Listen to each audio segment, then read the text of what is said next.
Hello friends, அஸ்ஸலாமு அலைக்கும் வரஹ்மத்துல்லாஹி வபரகாத்துஹு. சக்கரவள்ளி கிழங்குங்க. இது வந்து நல்லா கழுவிட்டு சின்ன சின்ன பீஸாக கட் பண்ணி நான் வந்து ஸ்டீமரில் வேக வைக்க போகிறேன்.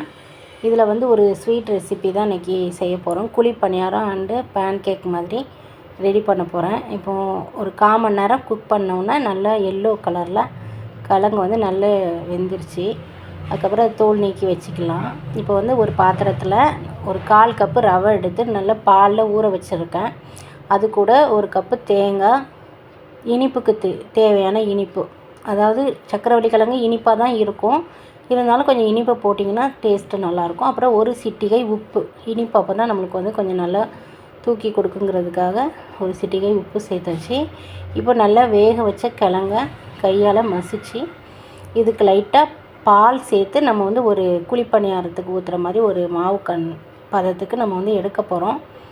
நீங்கள் மிக்சியில் கூட போட்டு ஒரு அடி அடிச்சிங்கன்னா கூட இதோட நல்ல பேஸ்ட்டாக மாதிரி அரைஞ்சிரும். சரிங்களா? ஆனால் இந்த மாதிரி கையால் பிசையும் போது அந்த ஒவ்வொரு துண்டு கிழங்கு நம்ம வாயில் கடிப்படும்போது டேஸ்ட்டு நல்லாயிருக்கும். இப்போ வந்து அடுப்பில் நான் வந்து குழிப்பணியார சட்டி வச்சாச்சு. அதில் நல்லா நெய் ஊற்றிட்டு ஒவ்வொரு கரண்டியில் எடுத்து ஊற்றிட்டேன். அப்புறம் அந்த தவாவில் ஊற்றுறதுக்காக தவா வச்சுருக்கேன். ஆனால் அந்த தவாவில் வராது மாதிரி தெரியுது. அது வந்து இரும்பு கல், அதனால் தவாவில் வந்து அந்த கல்லை மாற்றிட்டு தவாவில் தான் பேன் கேக் மாதிரி ஊற்ற போகிறேன். சரிங்களா? சக்கரவள்ளி கிழங்கு வந்து 2 விதமாக வரும். எல்லோ கலராகவும் இருக்கும் மேலே தோல், இது நல்ல ரோஸ் கலராக இருந்தது.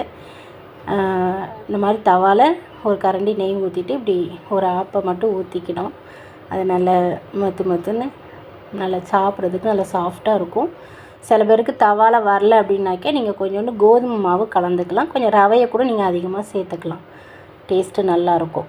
இது தாங்க குழி பணியாரம் அண்டு மரவள்ளி கிழங்குல வந்து பேன் கேக்கு என்னுடைய ஸ்டைலில் செஞ்சுருக்கேன். இன்ஷா அல்லாஹ் நல்லா டேஸ்ட்டாக இருந்துச்சு. ஈவினிங் ஸ்நாக்ஸாக நானும் பிள்ளைங்களும் சாப்பிட்டோங்க. வீடியோ பிடிச்சி